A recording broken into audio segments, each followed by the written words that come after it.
A 656-foot tall stack is now in pieces. The demolition of Oregon's last standing coal power plant is, of course, symbolic of a shift in energy sources.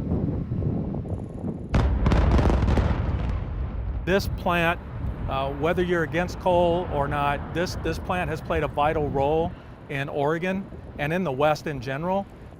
In just 20 seconds, the Boardman coal plant collapsed. The plant, a longtime staple of the power grid, started providing electricity to Oregonians in 1980.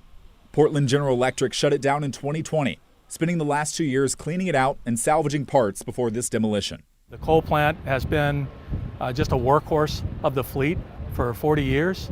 But if you look around the landscape here, we've got lots of clean, renewable energy sources coming in, and we're transitioning, and this is just part of that transition.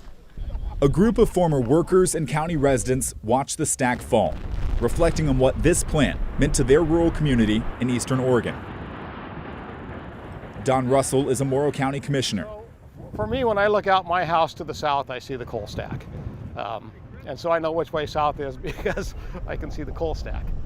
He says many of the former coal plant workers retired. Others got new jobs with PGE, and some lost work.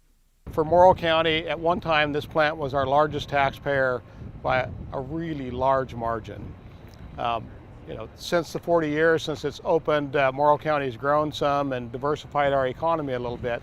But still, the roughly 125 permanent jobs that they had out here were really coveted jobs in Morrow County. PGE Vice President of Utility Operations Brad Jenkins was a plant manager here.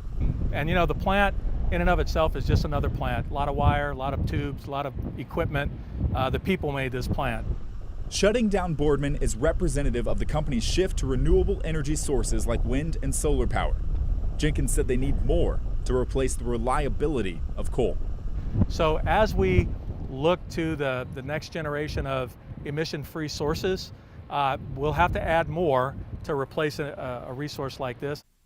And then you ask the people who built it. George Gritz. In the 1970s. Gritz. Piece by piece. Not S, no. Get that S out of here. That's in the cereal department. I'm in. George Gritz and Dave Aldrich both worked union jobs building the Boardman plant. There's a lot of work put into it, and it didn't take very long to bring her down. Came down fast. Kind of sad. Kind of sad to see that much infrastructure wasted, because it was still a functioning plant when they shut it down.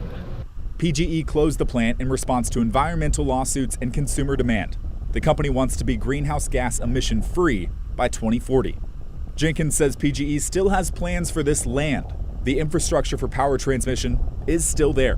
But clearly we would like to see another resource in the region. Solar panels would be the most likely replacement, and Gritz and Aldrich would be just fine with that. I hope another one comes along. Going to be a massive solar farm out here, I hope. Evan Watson, KGW News.